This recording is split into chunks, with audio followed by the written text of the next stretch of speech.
Ayo pa oras, kabaler. Kayong tabing mabilog ang pwersa ni GNN TV44, pabyela rin makapanahon at lokal na istoryang dapat yung apalo, kapamilataning garantisado, kompleto ang pambalansing informasyon. Ore ni po rin balitang may kalap kining Lunis, November 3, 2025. Yako po ibenigin to at iti ing News Force, Pampanga.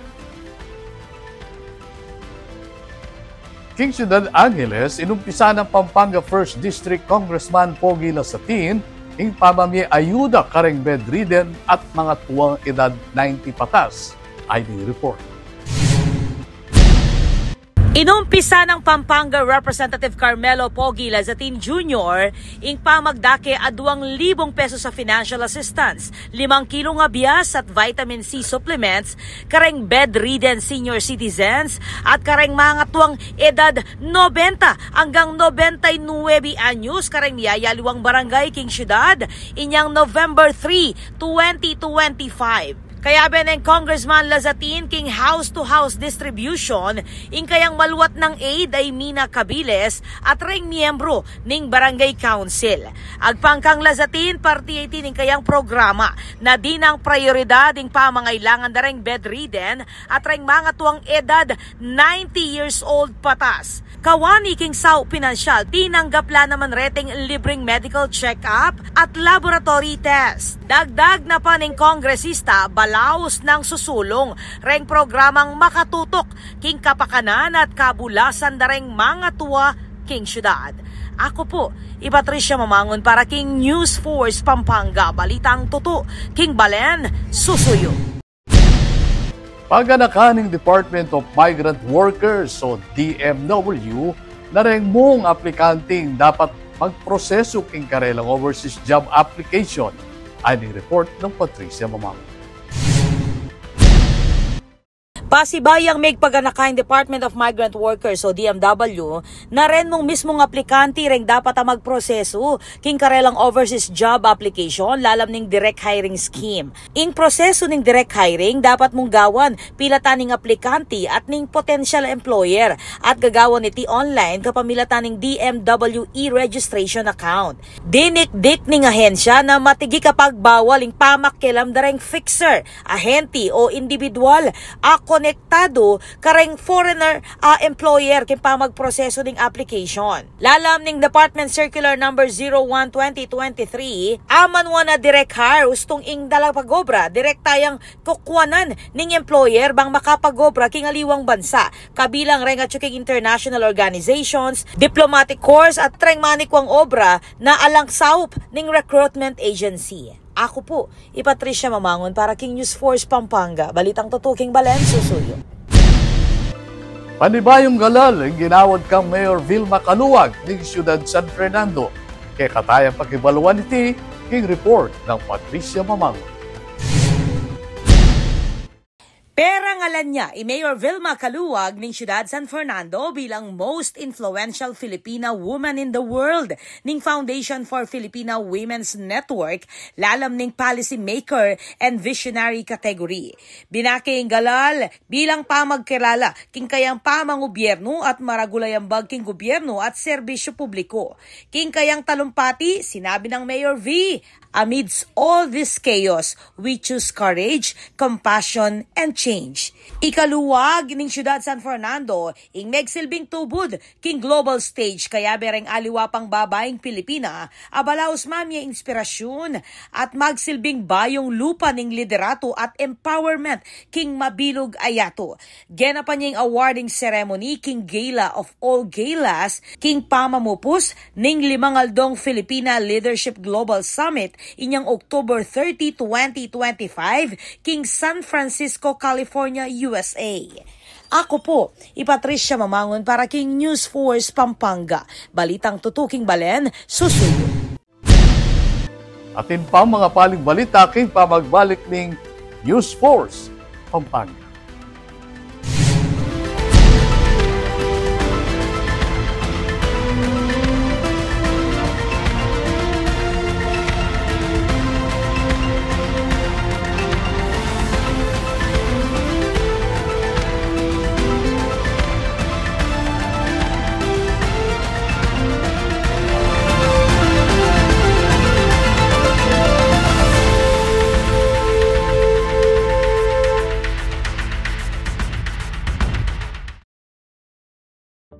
Babiya ko po yung maya pa oras kay GNN TV 44 Pampanga. King karelang kadwang pulot adwang anibersaryo. Ing GNN TV 44 o ing dating Infomax Channel 8, ami bayit keti king Ciudad San Fernando inyang 2003, ing menimuna at hanggang ngeni, manatili king pamamaya makabaldugan at maulagang balita para karing kapampangan gamit ing amanong siswan. Magsilbiya pong tete ing istasyon ban ipayabot karing kabalen ding maulagang impormasyon at dapat tamong abalo king patas at balansing paralan.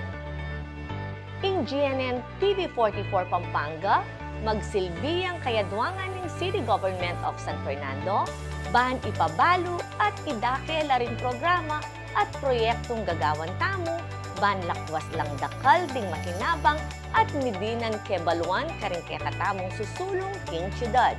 Pasibayo, happy 22nd anniversary GNN TV 44 Pampanga. Isunduyo sa ingustong pamagbalita para karing Fernandino, para karing Kapampangan. Luwidya ing istasyon para karing Kapampangan. Luwidya ing GNN TV 44 Pampanga. Luwidya ing Ciudad San Fernando.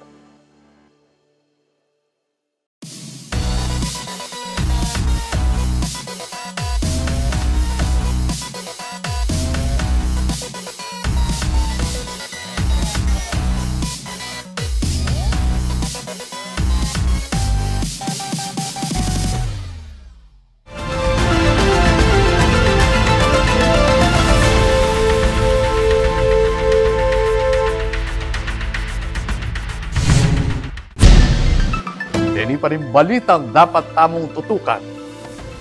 Kaya kata namang silipan ing maging Halloween celebration ing Lakeshore, Philippines, ing report ng Patricia Mamao.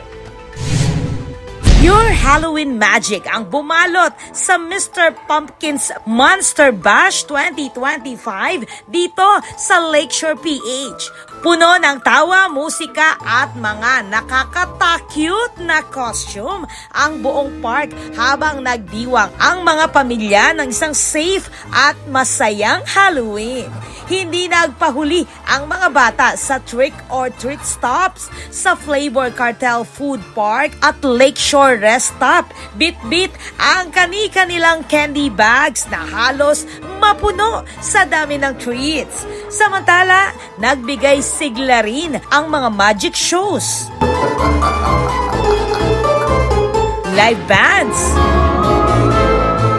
at nakakabilib na performances na kinagiliwan ng lahat. Pinakatampok sa gabi ang Little Stars Halloween Special, isang makulay na pagtatanghal na nagpasaya sa buong crowd at nagtapos ng gabi sa energy at good vibes.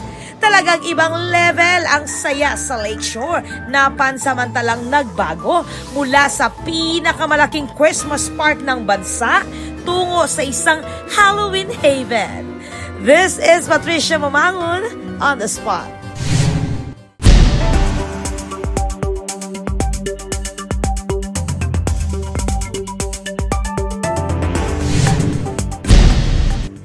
Kaya katamong pakibaluan ng bilining panahon king lalawigan, kilo ng 24 oras.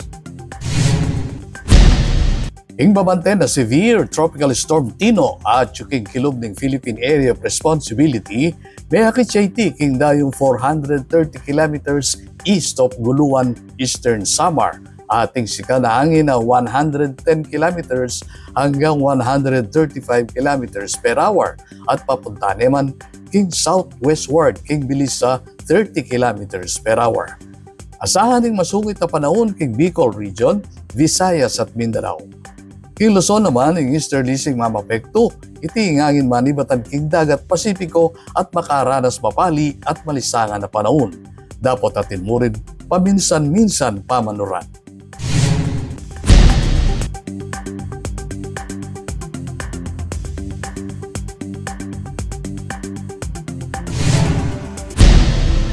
Kabalen maging parti kaking pamagbalita ketiking News Force Pampanga.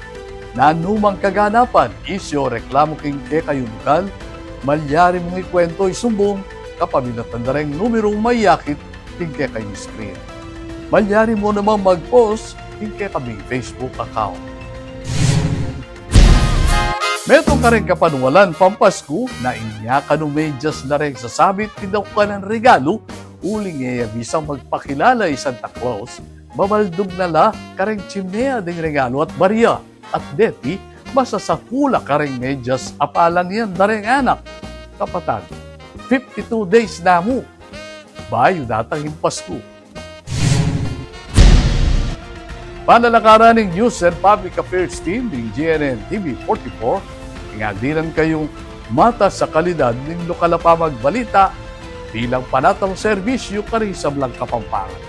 I'll venue lang yan ng Webis, remeka na pa istorya kay Tikim Provincia.